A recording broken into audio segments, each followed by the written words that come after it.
Hello everyone, the Bihar teacher history maker मेरा mobile मेरी शिक्षा में मैं Rita Kumari from Supaul class 10th की बायोलॉजी का क्लास ले रही हूँ, जिसमें हमारा चैप्टर चल रहा है परिवहन। जिसके अंतर्गत हम लोगों ने पिछले वीडियो में पौधों में जल का स्थानांतरण कैसे होता है, उसके अंतर्गत हम लोगों ने वाष्प उत्सर्जन की भी चर्चा की थी।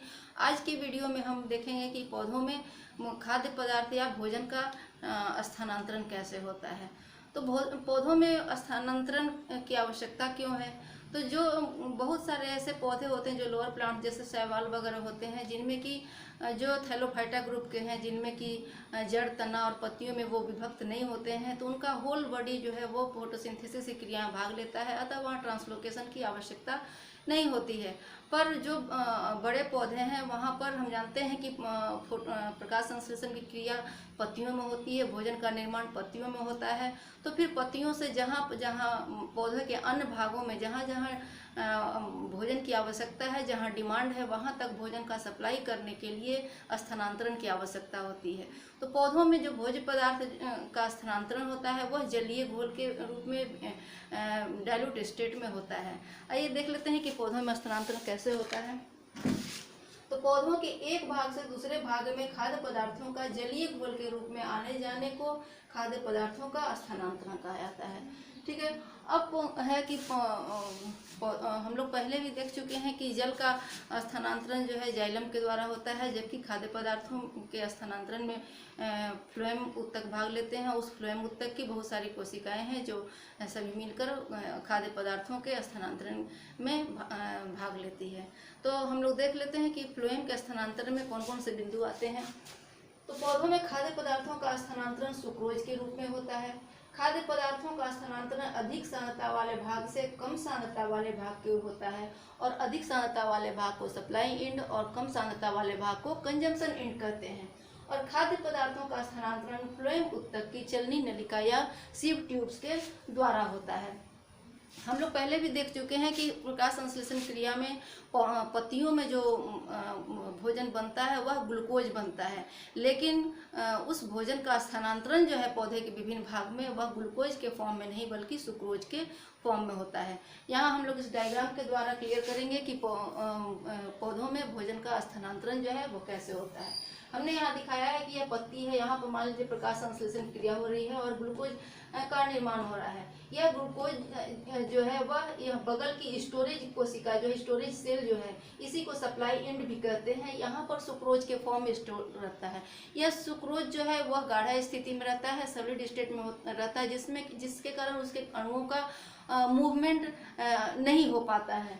अब यहाँ जो है यह सुक्रोज जो है चलनी नलिका में कंपेनियन सेल्स के थ्रू चलनी नलिका में आता है। इस जगह पर फ्लोएम को जो है वह एक्टिव ट्रांसपोर्ट करना पड़ता है, अर्थात एटीपी खर्च करनी पड़ती है, ऊर्जा खर्च करनी पड़ती है सुक्रोज को इस सीव ट्यूब में लाने में, और जिसमें कि यह कंपेनियन सेल्स जो है इसकी सहायक कोशिकाएं इसे मदद करती है।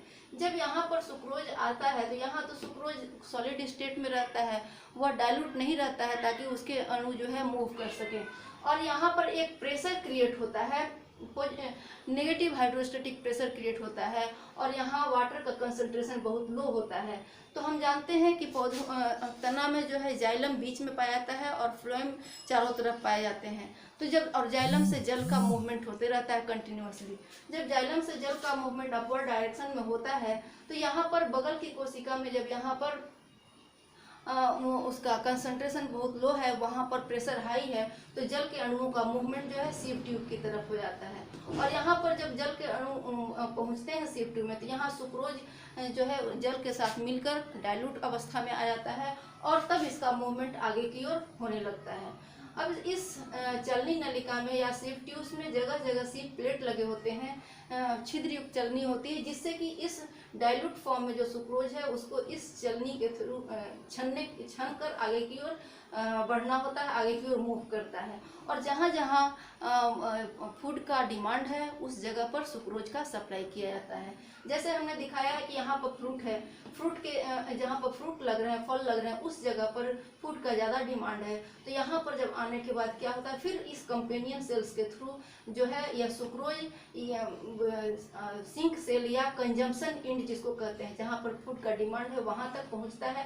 कैसे, फिर यहाँ पर भी एक्टिव ट्रांसपोर्ट कार्य करता है, यहाँ पर भी एटीपी खर्च करना पड़ता है, और यह जो है सुक्रोज यहाँ से यहाँ जिस पार्ट में डिमांड है वहाँ चला जाता है, और जो बचा हुआ वाटर है, जो एक्सेस वाटर है, वह पुनः बैक हो जाता है इस जाइलम की ओर। जाइलम के जल के मूवमेंट के साथ फिर इसका अपोजिट डायरेक्शन में मूवमेंट होता है।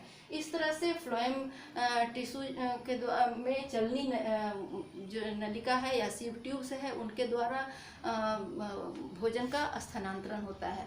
तो हम लोगों ने देखा कि पत्तियों में जो भोजन बनता है वो ग्लूकोज के फॉर्म में होता है, लेकिन उसका स्थानांतरण जो है वह सुक्रोज के फॉर्म में होता है। और यह जब फल या रूट इन सब स्टोरेज सेल्स में जब स्टोर होता है या सुक्रोज, तो वहाँ स्टार्च के फॉर्म में इसका स्टोरेज होता है। तो इस तरह से हम लोगों ने पौधों में खाद्य पदार्थों के स्थानांतरण को देखा। आगे की चर्चा अगले वीडियो में होगी।